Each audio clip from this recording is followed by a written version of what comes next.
Back here. Richard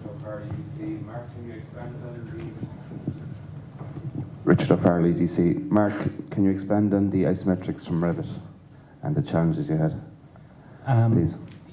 Yeah, so with Revit, the isometrics are difficult to get out. We used a combination on Telecity of both Fabrication CAD and Revit. They talk to each other each way.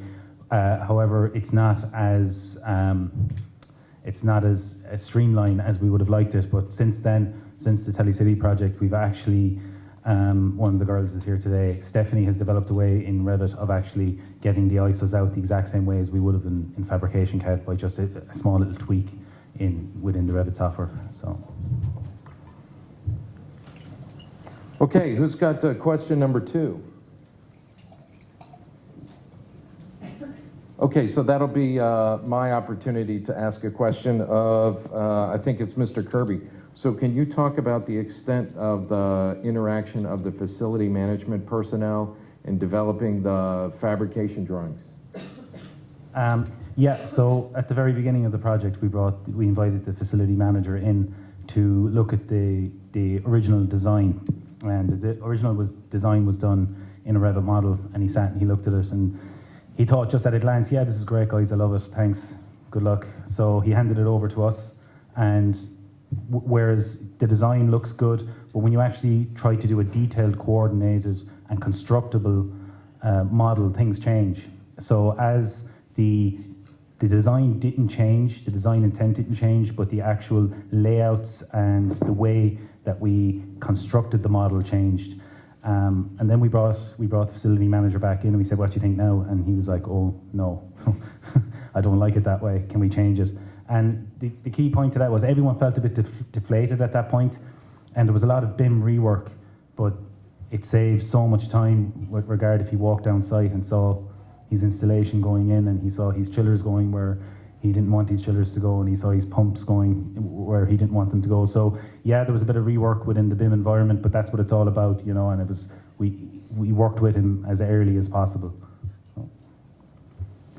Thanks. Who's got another question?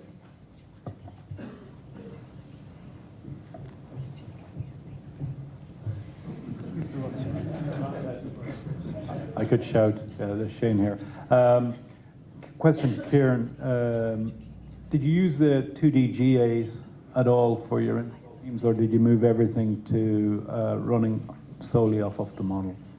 Yeah, we would have used the 2D GAs and some isometrics, paper-based isometrics.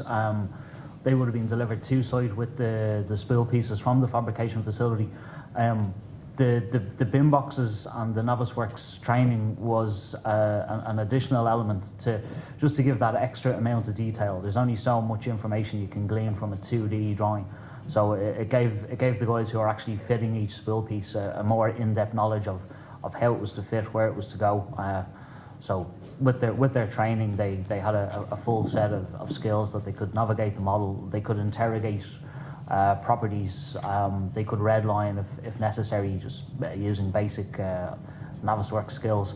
So it was I suppose for the guys on site, because they can use it now, they use it as their primary source of information, and the 2D information that's provided with the spools is almost a secondary set of information, just that's produced as a standard. So. Okay, one more question.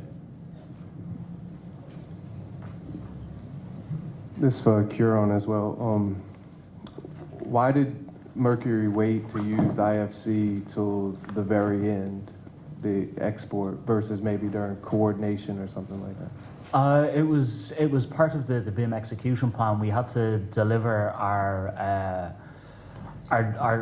modelled content in a proprietary format, because that's what all stakeholders were using. So it was delivered to the CDE in that fashion, but it was stipulated that our final as-built model would be handed over to the client in an IFC format.